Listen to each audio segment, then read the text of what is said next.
Bonjour à tous. Alors, je viens encore une nouvelle fois partager avec vous le thème de la famille. Alors, je vais me faire un plaisir de vous faire la lecture. La famille. Une des plus grandes ressources que Dieu nous donne, c'est la famille. Nous pouvons y trouver acceptation, encouragement, encadrement, conseil et instruction. Créer des problèmes dans la famille par la colère ou par une soif exagérée d'indépendance est pure folie. C'est nous couper de tout ce qu'elle apporte. Efforçons-nous plutôt d'y répondre guérison, communication et compréhension. Voilà, le document en 10 langues. Alors, la source, où est-ce que j'ai les trouvé, c'est dans le livre le plus vendu au monde. Et ici, voilà, c'est le collège des docteurs qui, par leurs recherches, leurs études, qui nous ont apporté, voilà, ces écrits sur la famille, hein, qui est une, la famille, c'est une grande valeur. Dieu attache beaucoup d'importance à la famille. Donc, chaque membre, d'abord, je tiens à rappeler que quand nous naissons dans des familles, on trouve certaines personnes déjà sont existaient avant nous. Ça peut être l'oncle, la tante, le père, le neveu, la sœur, le frère. Et donc, de telles personnes, on leur doit vraiment du respect. On n'a pas besoin qu'ils deviennent je ne sais pas qui pour pouvoir le respecter. Hein, il est de notre intérêt de respecter ceux que nous venons trouver dans la famille ou bien ceux qui naîtraient après nous. Euh, Parce que voilà, c'est l'institution divine, c'est Dieu. Il est dit que la famille, c'est le premier noyau de la cellule sociale. C'est le premier noyau de la cellule sociale, la famille.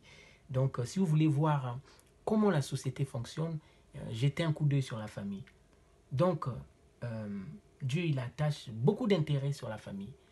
Et donc, qu'on ne trouve pas des gens dans une famille hein, qui viennent pour détruire, pour s'aimer vraiment le trouble. Chacun qui est membre d'une famille doit travailler pour la bonne entente, pour la guérison dans la famille. Euh, je vois qu'il y a beaucoup à dire, mais vraiment, pour aujourd'hui, je ne resterai pas assez longtemps. Nous avons le temps, je pense aussi, pour faire des recherches par nous-mêmes, pour découvrir ensemble euh, les valeurs euh, de la famille, les vertus et ce que la famille représente vraiment pour chacun de nous. Nous devons tous, nous sommes appelés à travailler chacun. Déjà, je tiens à rappeler que tout membre dans la famille est important. Elle n'existe pas par la volonté, il n'existe pas ce membre de la famille par la volonté d'une personne ou d'un individu, mais il existe par la volonté divine. Hein? C'est par la volonté de Dieu que chaque membre existe. Donc, nous sommes appelés à nous aimer dans la famille, à nous respecter et à travailler là-dessus. Nous sommes nés un jour, on a trouvé la famille et nous quitterons cette famille. C'est pourquoi même dans le cas de toute relation professionnelle, amitié, dans la famille, il faut y travailler. Et on ne se lève pas un matin pour dénigrer la famille. Je mets surtout l'accent dans certaines régions du monde où les gens pensent que la famille, voilà, la famille, c'est moins que ça représente pas grand-chose. Non, mais nous insistons, j'insiste ici que la famille, ça représente beaucoup plus que nous pensons. C'est une institution divine, la famille. Elle n'existe pas par notre volonté, par la volonté de l'homme, mais elle existe par la volonté de Dieu. Donc, ça demande beaucoup de respect. Et je tiens même à dire qu'une personne qui se lève le matin pour dénigrer sa propre famille, pour dénigrer soit un membre ou les membres de sa famille, cette personne n'est pas vraiment dans la volonté de Dieu. Et cette personne doit se demander, est-ce que vraiment il a un esprit saint qui l'incite, qui l'anime à dire, à dénigrer sa famille. Une personne qui est animée d'un esprit saint, elle valorise sa famille. Qu'importe que sa famille soit née en Asie, en Afrique, en Europe, que sa famille soit, je ne sais pas, ne puisse pas avoir une renommée ou je ne sais quoi, mais la famille est à...